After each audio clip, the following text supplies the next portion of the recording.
Hi, good morning. It's Friday and time for our Facebook Live. Although I've been doing these in my gratitude community and I moved them over to this new page so that they could be more accessible and more shareable.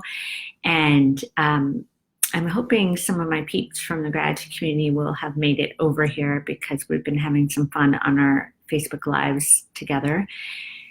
And if not, hopefully they'll see it later.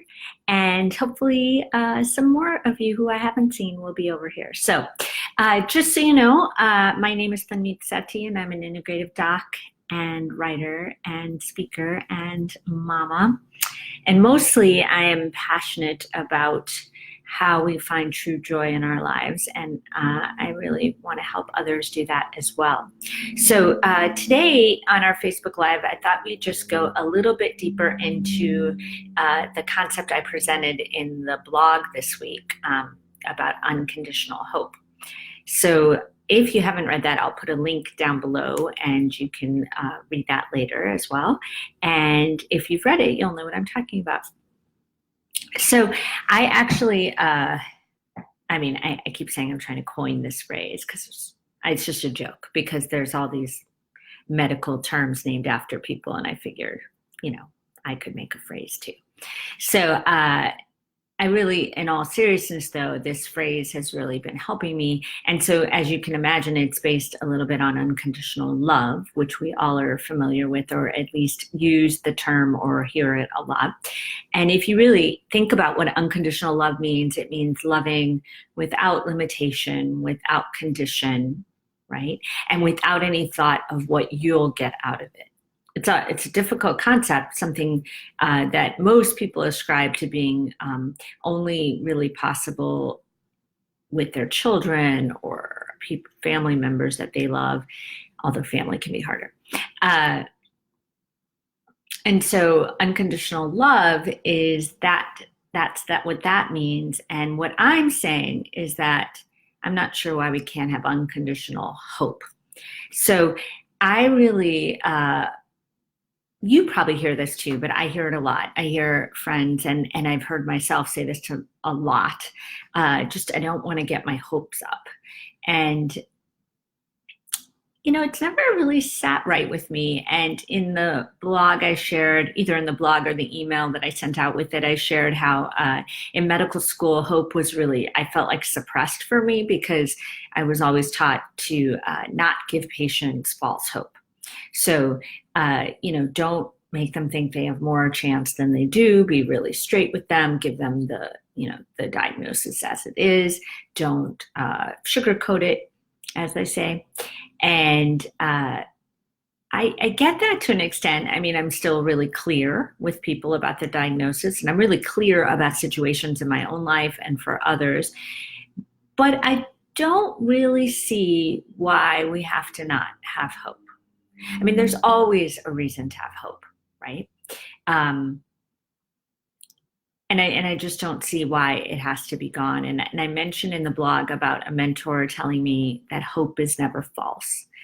And I really believe that. I believe that there's no such thing as false hope. Hope is always real. Hope is powerful. It's like a living, breathing intention that once you put in the world, it's there, creating higher energy. So I think that we could really think about unconditional hope in the same way. So that way, unconditional hope would be having hope without limitation, hope without thought of what we get as in return. So if you think about that, then, we don't have to have hope only if we really think it's going to turn out the way we want. That doesn't have to be the only reason we have hope. We can have hope just to put ourselves in a better, as they would say, vibrational state or energetic state. Everything in this world, in this universe, has energy, and so do our thoughts and our intentions. The way our cells hear what we're saying matters. So why not live in that state, that vibrant, powerful, high energy state for the time that you're waiting to see what the outcome is? And then if the outcome isn't what you had hoped for, let's just say it doesn't go the way you want. That's a bummer. But it's a bummer no matter what. I'm not trying to be harsh, but it sucks no matter what. I mean, it doesn't, uh, I know we've sort of acclimated ourselves that it's worse if we had our hopes up and it's better if we were expecting it. Yeah, there may be some truth to that. The shock may be a little better. Uh, but it's still sad and it still sucks. And now you've lost all that time beforehand being in a state of fear and closed off to what could be possible. I don't think it's worth it if you really balance those. I don't really think so. And I don't want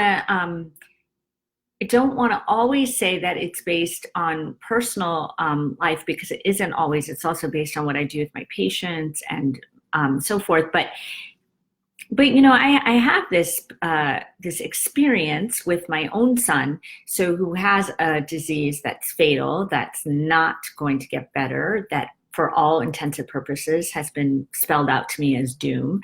And I still have hope that we don't always know, but I mostly have hope that I will have peace, that I have acceptance every day.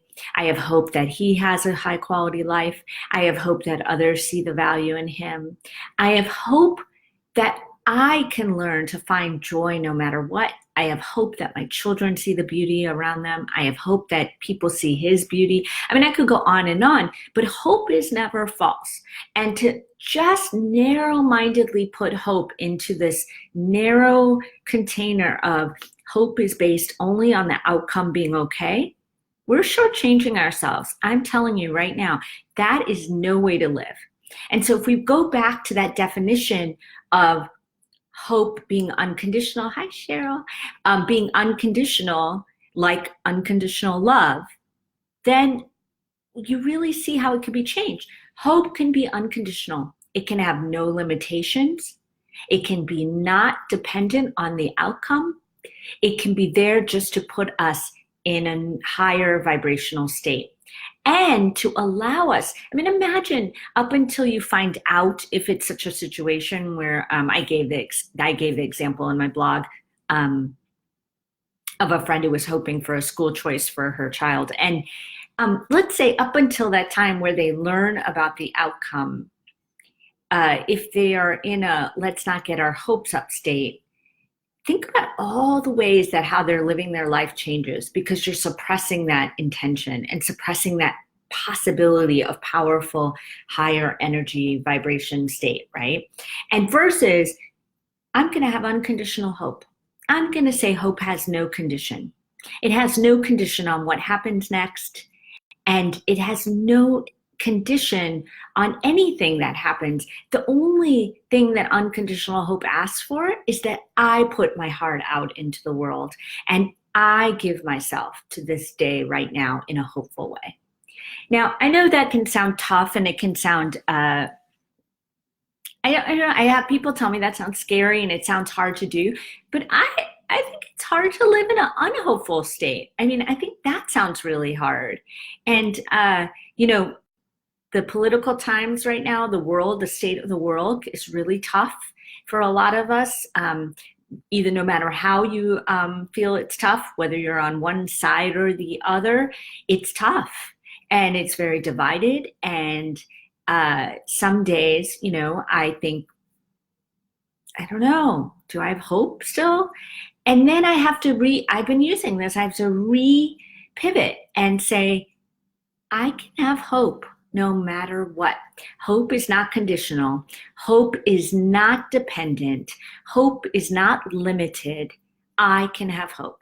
I can have hope for so much today, in this moment, in this world.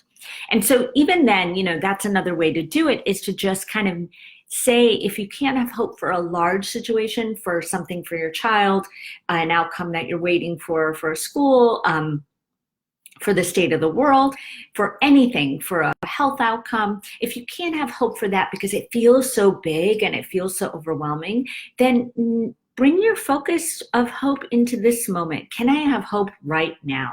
Can I look in front of me right now today and say, what can I be hopeful for? What can I bring hope to today? And I mean, you can ask yourself all day and keep saying that hope has no condition. It has no limits. I really think it matters how we come into our day, what our intention is, and what our energy is. And I know it matters because I feel it from other people when they have an intention that's challenging, or a fear-filled intention versus a hope-filled intention.